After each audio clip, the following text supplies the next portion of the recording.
Burning topic నేను ప్రత్యూష. తెలుగు రాష్ట్రాల్లో సంచలనం సృష్టించి దోషికి శిక్ష ఇంకెప్పుడా అని ఎదురు చూస్తున్న అతి తక్కువ కేసులో ఒకటి ప్రత్యూష కేసు. తెలుగు తమిళంలో 12 సినిమాల్లో నటించి 4 ఏళ్లలోనే స్టార్ హీరోయిన్ రేంజ్కి చేరుకున్న ప్రత్యూష ఒక విషాదం మిగిల్చి వెళ్లిపోయారు.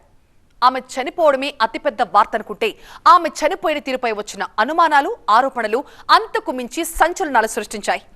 ఆత్మహత్య అంటారు ఒకరు, కాదు హత్య అంటారు మరొకరు. నిజమే, అత్యాచారం చేసి దారుణంగా హత్య చేశారంటారు ప్రత్యూష తల్లి సరోజినీదేవి. కాదు అది ముమ్మాటికి ఆత్మహత్య అంటోంది కోర్టు.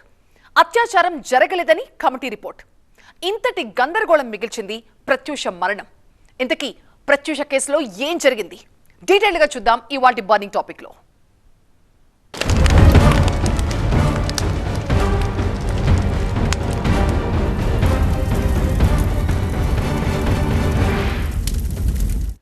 ప్రత్యూష చనిపోయింది 2002 ఫిబ్రవరి 24న.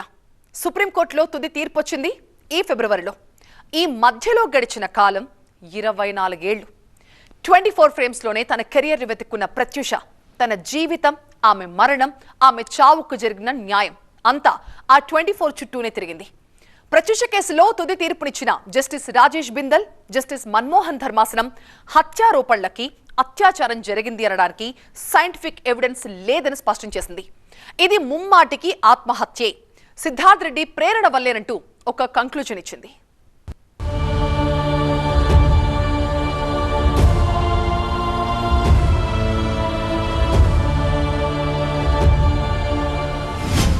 ఒక కళ, ఒక ప్రేమ, ఒక విషాదం. ప్రత్యూష మరణం ఇప్పటికీ ఒక సంచలనం. 2002లో ప్రత్యూష చనిపోయిన తర్వాత అండి అన్ని సాక్ష్యాలు తారుమారైపోయినాయండి. అంటే కేసు స్టార్టింగ్లోనే కింద మీద చేసేశారు.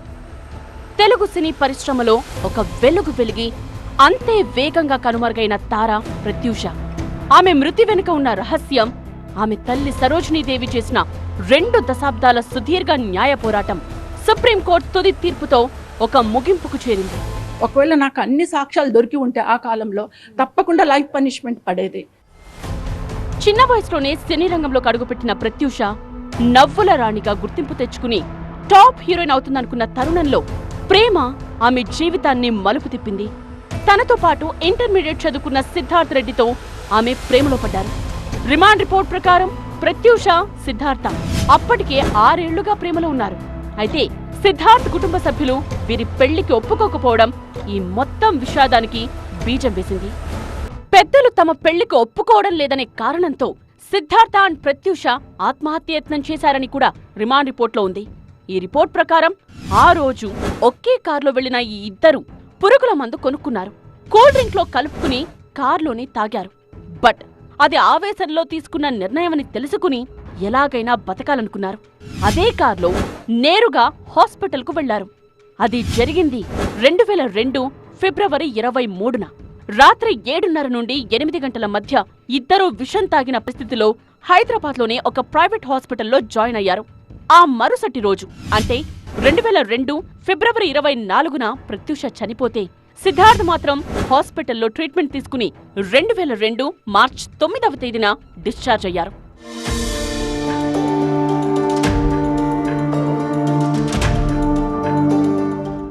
బట్ ఈ కేసు ఇంత సింపుల్ గా నడవలేదు.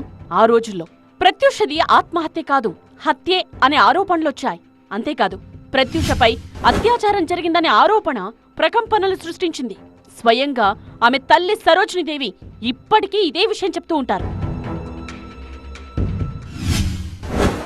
నేను అత్యున్నత న్యాయస్థానం సుప్రీంకోర్టు తీర్పును స్వాగతిస్తున్నాను అండ్ గౌరవిస్తున్నాను. కానీ నాకు న్యాయం జరగలేదండి. నా కూతురు ప్రాణం పోయింది, అత్యాచారం చేయబడింది. నేను ఇప్పటికి కూడా అత్యున్నత న్యాయస్థానం తీర్పు ఇచ్చినాక కూడా నేను అదే మాట మీద ఉంటున్నాను. నా కూతురు అత్యాచారం చేయబడింది, చంపబడింది. బట్ సుప్రీంకోర్టు మాత్రం ఏదైతే హైకోర్టులో ఇచ్చారో జడ్జిమెంట్, దాన్నే క్యారీ చేశారు, దాన్నే కన్ఫర్మ్ చేశారు. ఈ కేసును విచారించిన సెషన్స్ కోర్టు 2004లో ఒక తీర్పిచ్చింది. సెక్షన్ 306 ప్రకారం ఆత్మహత్యకు ప్రేరేపించినందుకు, సెక్షన్ 309 ప్రకారం ఆత్మహత్య ప్రయత్నం చేసినందుకు 5 ఏళ్ల జైలు శిక్ష విధించింది. అయితే అప్పటికి ఇది ఆత్మహత్య కాదు, అత్యాచారమని వాదిస్తోన్న ప్రత్యూష తల్లి సరోజిని ఇది కేవలం కోర్టు కేసు కాదు, తన బిడ్డ ఆత్మగౌరవం కోసం చేస్తున్న యుద్ధం అంటూ న్యాయ పోరాటం ప్రారంభించారు. దీనిపై సరోజినీదేవి 2011లో హైకోర్టుకు వెళ్లారు. బట్ ఇరువైపులా వాదనలు, సాక్ష్యాధారాలను పరిశీలించిన హైకోర్టు సిద్ధార్థరెడ్డికి నాంపల్లి సెషన్స్ కోర్టు విధించిన శిక్షను 2 ఏళ్లకు తగ్గిస్తూ తీర్పిచ్చింది. జరిమానాను 50,000 రూపాయలకు పెంచింది. ఆ తీర్పు తర్వాత తన బిడ్డను చంపేశారు, సాక్ష్యాధారాలను తారుమారు చేశారు, వ్యవస్థలపై నమ్మకం పోయింది అని కన్నీరు పెట్టుకున్నారు. న్యాయ పోరాటం చేస్తున్నాం, మేమున్నామని చెప్పి ఒక్కరు చేయూత ఇవ్వలేదండి. ఈ రోజు వరకు కూడా ఏ ప్రభుత్వాలు, ఏ రాజకీయ నాయకులు ఎవ్వరు కూడా. తన బిడ్డ మరణం వెనుక రాజకీయ పలుకుబడి ఉన్న వ్యక్తుల హస్తం ఉందని బలంగా నమ్మిన ప్రత్యూష తల్లి అది ఆత్మహత్య కాదు, సామూహిక అత్యాచారం చేసి చంపేశారంటూ సుప్రీంకోర్టు వరకు వెళ్లి పోరాడారు. సిద్ధార్థరెడ్డికి శిక్ష తగ్గిస్తూ హైకోర్టు ఇచ్చిన తీర్పుపై 2012లో సుప్రీంకోర్టుకు వెళ్లారు సరోజినీదేవి.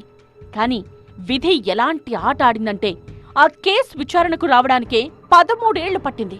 2025లో దాదాపు 4 నెలల పాటు వాదనలు జరిగాయి. సుప్రీంకోర్టు తీర్పును రిజర్వ్ చేసి ఫిబ్రవరి 17వ తేదీన తుది తీర్పిచ్చింది.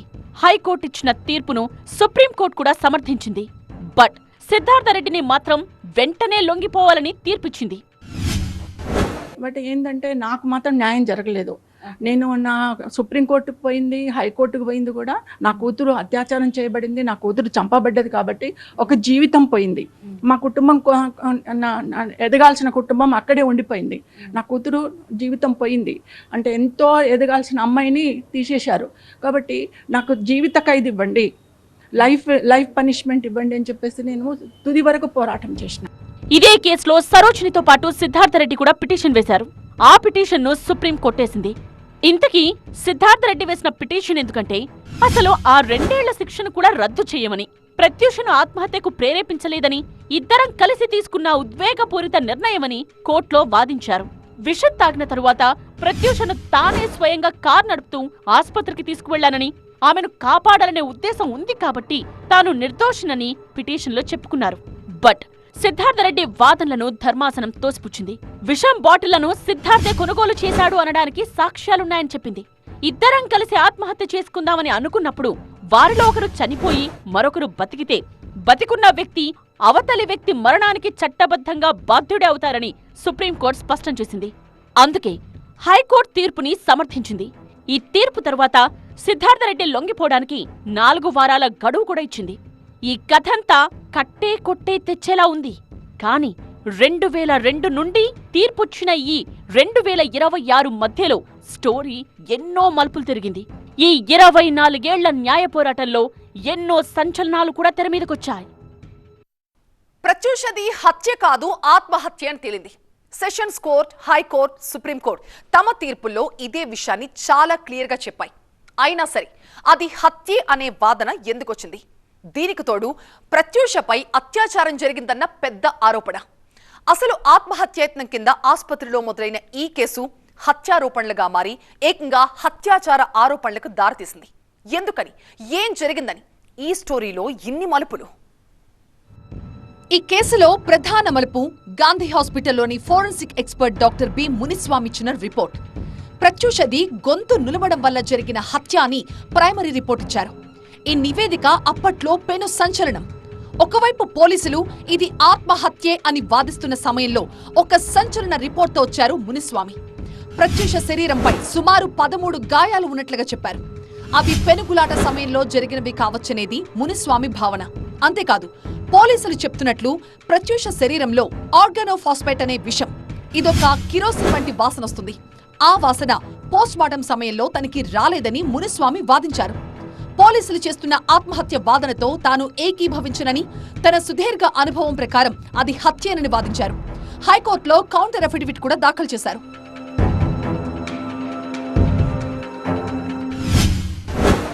ప్రత్యూష తొడల మీద, చెస్ట్ మీద, గొంతు మీద అన్నిట్లలో ఘాట్లు ఉన్నాయండి.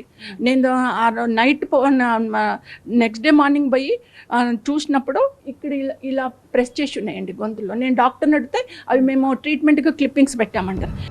సో ప్రత్యూషది హత్యే అనే వాదన బయటకు రావడానికి కారణం మునిస్వామి రిపోర్ట్. మరి ఆమెపై అత్యాచారం జరిగిందనే ఆరోపణ సంగతేంటి? దానికి కారణం కూడా మునిస్వామి రిపోర్టే. ప్రత్యూషపై సామూహిక అత్యాచారం జరిగిందని, ఆమె శరీరంపై వీర్యపు మరకలు ఉన్నాయని తన రిపోర్ట్లో చూపించారు. ప్రత్యూష వేసుకున్న దుస్తులని ఆసుపత్రి యాజమాన్యం పోలీసులకి అప్పగించకుండా పారేయటం ఆధారాలని నాశనం చేయడమేనని కూడా అప్పట్లో వాదించారు. మునిస్వామి ఇచ్చిన రిపోర్ట్లో అత్యంత వివాదాస్పదమైన మలుపు ఈ అత్యాచార ఆరోపణలే. పోస్ట్ మార్టం రిపోర్ట్లో ప్రత్యూష మీద ఒక్కరికంటే ఎక్కువ అత్యాచారం చేసిండ్రు, అమ్మాయిని చంపారు, దిస్ ఇస్ మర్డర్ అని చెప్పేసి క్లియర్గా ఇచ్చారండి మునిస్వామి రిపోర్ట్. కాకపోతే మునిస్వామి రిపోర్ట్ని పక్కన పెట్టేసి వేరే త్రిసభ్య కమిటీ అని చెప్పి ఒక 3 డాక్టర్లను పెట్టేసి వాళ్ళు డెడ్ బాడీని చూడలేదు, ప్రత్యూషను చూడలేదు, ఎలా చనిపోయింది అనేది రిపోర్ట్ల ద్వారా తెలుసుకున్నారు. రిపోర్ట్ల ద్వారా తెలుసుకొని ఆ త్రిసభ్య కమిటీ ఇచ్చిన ఒక స్టేట్మెంట్ ఆధారంగానే ఈ న్యాయస్థానాల ప్రాసెస్ అంతా జరిగిందండి. ఎంత అన్యాయం అండి. అలాగైతే సెషన్స్ కోర్ట్, హైకోర్టు, సుప్రీంకోర్టు అది ఆత్మహత్యేనని, అత్యాచారం జరగలేదని ఎలా నిర్ధారించాయి? ఆ తర్వాత జరిగిన పొలిటికల్ సీన్తో పెద్ద విచారణే జరిగింది కాబట్టి, ఆ ఆరోపణలు ప్రకంపనలు సృష్టించాయి కాబట్టి. సిద్ధార్థ్ రెడ్డికి రాజకీయ నేపథ్యం ఉండటం, మునిస్వామి నివేదికలో సామూహిక అత్యాచారం అనే పదం వాడటంతో ఈ కేసు అప్పట్లో రాజకీయ రంగు పులుముకుంది. అంతేకాదు, సిద్ధార్థ్ రెడ్డితో పాటు అప్పటి ఒక మంత్రి కుమారుడు, మరో 2 ప్రముఖుల పేర్లు కూడా ప్రచారంలోకొచ్చాయి.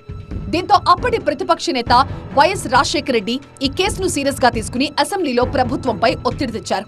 ఫలితంగానే అప్పటి సీఎం చంద్రబాబు ఈ కేసును సిబిఐ విచారణకు అప్పగించారు. కోర్టులు హత్య, అత్యాచారం ఆరోపణలు నమ్మకపోవడానికి ఈ విచారణ నివేదికలే ఆధారం. మునిస్వామి నివేదిక తప్పుల తడక అంటూ ప్రభుత్వం నియమించిన డాక్టర్ నారాయణ రెడ్డి నేతృత్వంలోని నిపుణుల కమిటీ తేల్చింది. నిజానికి ప్రత్యూష కడుపులో 150 మిల్లీలీటర్ల విషపూరిత ద్రవం ఉన్నట్లు మునిస్వామి స్వయంగా రికార్డ్ చేశారు. కానీ ఆ విషయాన్ని మాత్రం రిపోర్ట్లో విస్మరించారని కమిటీ తప్పుపట్టింది. నారాయణ రెడ్డి కమిటీలోని 3 వైద్యుల బృందంతో పాటు సిబిఐ కూడా మునిస్వామి రిపోర్ట్లో కొన్ని కీలక లోపాల్ని ప్రస్తావించారు. గొంతు నులమడం వల్లే ప్రత్యూష చనిపోయింది అనడానికి నారాయణ రెడ్డి కమిటీ ఒక క్లారిటీకి వచ్చింది. నిజంగా గొంతు నులిమి చంపుంటే ప్రత్యూష ముఖం నీలిరంగులోకి మారడం వంటి లక్షణాలుండాలి. కానీ ప్రత్యూష విషయంలో అలాంటివేవీ లేవని కమిటీ స్పష్టం చేసింది. డెత్ డ్యూ టు థ్రాట్లింగ్ అన్నారు, గొంతు పిసి చంపినారని. అక్కడ ఒపీనియన్ ఇచ్చినాడు, ఒపీనియన్ ఇవ్వలేదని అంటారు. రెండోది ఏమంటాడు, however విజరా preserved for to detect poisoning if any అంటాడు. ఇక్కడ వచ్చిందే పాయిజనింగ్ తీసుకున్నారని, శవ పరీక్షలో ఉండేది కడుపులో పాయిజన్ చూసామని, ఇంకా మళ్ళీ ఆ ఇఫ్ ఎనీ ఎందుకు? మూడోది semen collected from vagina for DNA finger print అంటాడు, grouping and DNA finger print. Semen అనేది కళ్ళతో చూసి చెప్పలేరు, అది టెస్ట్ చేస్తేనే తెలుస్తుంది. సో ఇవన్నీ కూడా ఆయన ఎందుకు టైప్ చేశాడు, ఎలా చేశాడో నాకు తెలియదు. ఆన్సర్ ఇవ్వడానికి ఆయన బ్రతికలేడు. ఇక ప్రత్యూష ఒంటిపై ఉన్న 13 గాయాల గురించి, ఆమె శరీరంపై ఉన్న గాయాలు అత్యవసర చికిత్స సమయంలో ఏర్పడినవే, అంటే ఇంజెక్షన్లు, డ్రిప్స్, షాక్ ట్రీట్మెంట్ వంటివి ఇవ్వడం వల్ల ఏర్పడినవి తప్పితే అత్యాచారమో, హత్య జరుగుతున్నప్పుడు జరిగిన పెనుగులాట వల్ల కాదు అని తేల్చారు. ఎయిమ్స్ నిపుణులు కూడా ఇదే చెప్పారు. ఆమె శరీరంలో విషం ఆనవాళ్లు ఉన్నాయని, గొంతుపై ఉన్న గాయాలు చికిత్సలో భాగంగా జరిగిన కోతలే అని తేల్చారు. గొంతు నులిమి చంపితే ఉండే ప్రాథమిక లక్షణాలు లేదా మెడపై తీవ్రమైన గుర్తులు ప్రత్యూష శరీరంపై లేవని ఎయిమ్స్ వైద్యులు ధృవీకరించారు. సుప్రీంకోర్టు తన తుది తీర్పులో కూడా ఒక సీరియస్ కామెంట్ చేసింది. మునిస్వామి నివేదికను చూసిన సుప్రీంకోర్టు అన్ప్రొఫెషనల్ అని చెప్పింది. మునిస్వామి చెప్పిన వీర్యపు మరకలు ల్యాబ్ రిపోర్టులో ఎక్కడా నిర్ధారణ కాలేదన్న సుప్రీం, ఆయన కేవలం కంటి చూపుతోనే ఊహించి రాశారని కోర్టు అభిప్రాయపడింది. ఒక సీనియర్ డాక్టర్ అయ్యుండి విషం ఉన్నట్లు స్పష్టంగా కనిపిస్తున్నా దానిని రికార్డ్ చేయకుండా హత్య అని రాసిన తీరుని కోర్టు ప్రొఫెషనల్ మిస్కాండక్ట్ గా భావించింది. ప్రత్యూషపై సామూహిక అత్యాచారం జరిగిందని, డిఎన్ఏ సాక్ష్యాలు ఉన్నాయని కూడా మునిస్వామి వాదించారు. కానీ ఆ డిఎన్ఏ రిపోర్ట్ మునిస్వామి చెప్పిన విధంగా ఎక్కడా మ్యాచ్ అవ్వలేదు. ఇన్ఫర్మేషన్ డిఎన్ఏ గురించి ఏంటంటే, వాళ్ళు 6 మందితో ఆ డిఎన్ఏని కంపేర్ చేశారు. ఎవరిలోన ఆ స్వాబ్స్లో ఉన్న డిఎన్ఏ రాలేదు. అది ఎందుకు? దానికి ఈ రోజు కూడా అనాలిసిస్ చేసేవాళ్ళు లేరు, అడిగేవాళ్ళు లేరు.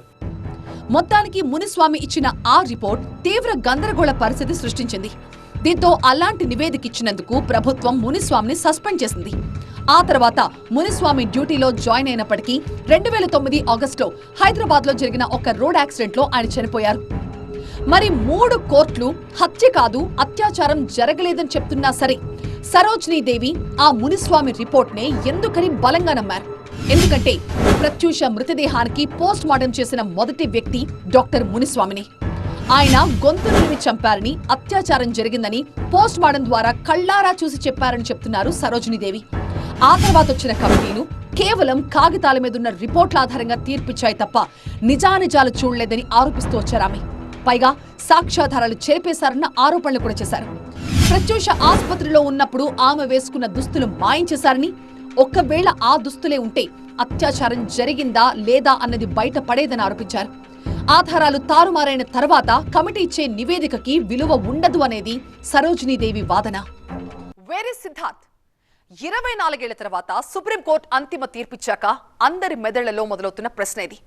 ధర్మాసనం తీర్పు చెప్పింది సరే, మరి సిద్ధార్థ్ ఎక్కడా? అప్పుడెప్పుడో హైదరాబాద్ బంజారాహిల్స్ లో నివాసం ఉన్న సిద్ధార్థ్ రెడ్డి ఆయన ఫ్యామిలీ ఇప్పుడు ఎక్కడున్నారనే విషయంలో రకరకాల వార్తలు వినిపిస్తున్నాయి. ప్రస్తుతం సిద్ధార్థ్ రెడ్డి అమెరికాలో ఉన్నట్లుగా వార్తలు వస్తున్నాయి. అందులో నిజమెంత? అతన్ని రప్పించేందుకు పోలీసులు ఏం చేస్తారన్నదే ఇప్పుడు కీలకంగా మారింది. అసలు సిద్ధార్థ్ వస్తాడా రాడా, మళ్ళీ అప్పీల్కు వెళ్తాడా అన్నది కూడా సమాధానం లేని ప్రశ్నే. ప్రత్యూష కేసులో విచారణ జరిపిన ట్రయల్ కోర్టు 2004లో సిద్ధార్థ్ రెడ్డికి 5 ఏళ్ల జైలు శిక్ష విధించింది. ఆ తీర్పుని సిద్ధార్థ్ రెడ్డి హైకోర్టులో అప్పీల్ చేయడంతో శిక్షని 2.5 ఏళ్లకి కుదించింది హైకోర్టు. అయితే ఈ మధ్య కాలంలో సిద్ధార్థ్ జైలు జీవితం కూడా గడిపారు. 2002 ఏప్రిల్ 27న సిద్ధార్థ్కు మధ్యంతర బెయిల్ వచ్చింది. 2002 మే 2న సిద్ధార్థ్ సరెండర్ అయ్యారు. 2002 మే 15న మళ్లీ మధ్యంతర బెయిల్ వచ్చింది. 2002 జూన్ 5న మరోసారి సరెండర్ అయ్యారు సిద్ధార్థ్. అప్పట్లో హైకోర్టు, ఇప్పుడు సుప్రీంకోర్టు 2.5 ఏళ్ల శిక్ష అనుభవించాల్సిందేనని తీర్పునిచ్చాయి. అంటే మొత్తంగా 30 నెలల జైలు శిక్ష. ఆల్రెడీ 8 నెలల జైలు శిక్ష అనుభవించారని చెప్తున్నారు. ఇంకా బ్యాలెన్స్ 22 నెలల జైలు శిక్ష. 22 ఏళ్ల వయసులో 2002లో తొలిసారి జైలుకు వెళ్లిన సిద్ధార్థ్ 24 ఏళ్ల తర్వాత 46 ఏళ్ల వయసులో మళ్లీ జైలుకు వెళ్లాల్సిన పరిస్థితి. పైగా 4 వారాల్లోగా లొంగిపోవాలని అత్యున్నత న్యాయస్థానం కూడా ఆదేశించింది. ఇక్కడ ప్రశ్న ఏంటంటే, సిద్ధార్థ్ రెడ్డి ఒకవేళ అమెరికాలో ఉంటే, ఒకవేళ లొంగిపోకపోతే? విదేశాల్లో ఉన్న నేరస్తుల్ని తీసుకురావడం కోసమే భారత ప్రభుత్వం నేరస్తుల అప్పగింత ఒప్పందం చేసుకుంది. కాకపోతే శిక్షాకాలం తక్కువగా ఉన్న ఇలాంటి కేసుల్లో నేరస్తుల అప్పగింత ప్రక్రియ చాలా క్లిష్టంగా ఉంటుందనే వాదన నడుస్తోంది. ఫైనల్ గా ఈ కేసులో 24 ఏళ్లుగా న్యాయం కోసం పోరాటం చేస్తున్న ప్రత్యూష తల్లి మాత్రం తన బిడ్డకి సరైన న్యాయం జరగలేదంటున్నారు. ఆధారాలు తారుమారు చేశారని, లేదంటే సిద్ధార్థ్ రెడ్డికి జీవిత ఖైదు పడేదని చెప్తున్నారు. 24 ఏళ్లుగా అవే ప్రశ్నలు సంధిస్తున్నా సమాధానాలు మాత్రం ఆమె చెవిన పడడం లేదు. మునిస్వామి రిపోర్ట్లో తొడల మీద విస్రా ఉంది, ఛాతీ మీద గాయాలున్నాయి, నెక్కు మీద గాయాలున్నాయి, కడుపు మీద గాయాలున్నాయి అని చెప్తున్నారని చెప్పేసి నేను చెప్పా. నా స్టేట్మెంట్ ఎక్కడ పోయిందో తెలవట్లేదు. ఒక కన్న తల్లిని నేను చెప్పిన స్టేట్మెంట్ను పక్కన పెట్టేసిండ్రు, మునిస్వామి రిపోర్ట్ను పక్కన పెట్టేసి వాళ్ళు ఇచ్చిన త్రిసభ్య కమిటీ ఆధారంగానే న్యాయస్థానాలని ముందరికెళ్ళినాయి. ఇంకా నేను పోరాటం చేసేంత చేసినా నాకు లభించిన సిడిఎఫ్డి వాళ్ళు కూడా చెప్పారండి.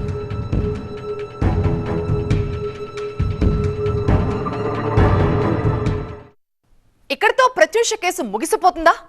ఏమో చెప్పలేం, ఆ కంక్లూజన్కి రాలేం. కానీ ఒక్కటి మాత్రం నిజం, తమకు న్యాయం జరగలేదు అన్నది అటు ప్రత్యూష తల్లి సరోజిని, ఇటు ప్రత్యూషని ప్రేమించిన సిద్ధార్థ్ రెడ్డిల వాదన. జీవిత ఖైదు పడితేనే న్యాయం జరిగినట్లు అని ఆమె తల్లి సరోజినీదేవి వాదన. తనని నిర్దోషి అని ప్రకటిస్తేనే న్యాయం జరిగినట్టని సిద్ధార్థ్ రెడ్డి వాదన. సో ఒక రకంగా ఇదొక అంతులేని కథ. ఇది వాటి బర్నింగ్ టాపిక్. చూస్తూనే ఉండండి TV9.